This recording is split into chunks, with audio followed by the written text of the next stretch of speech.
Tingnan nyo. Papakita ko sa inyo kung gaano kalakas ito. Yan, ganyan lang yan kalit, oh. Pangmalakasan talaga ang diving flashlight na ito ng Sofern, mga boss. Tingnan nyo naman, ganito lang yan kaliit. Pero napakaliwanag niyan. Tara sa labas at ipapakita ko sa inyo kung gaano ito kaliwanag, mga boss. Let's go! Light test natin ito, mga boss. In 3, 2, 1, boom! Yan. Yan yung kanyang low light, mga boss. And then ito yung medium light. And then ito yung kanyang strong light.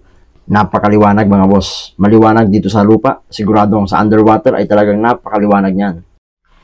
Napaka-unique ng magnetic ring switch nito, mga boss. Branded Sofern ang battery nito. 21700 ang size.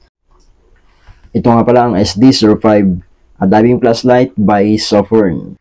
Kung gusto mong order ay just click the yellow basket below and order now. Thank you so much for watching and see you in my next video. Bye-bye!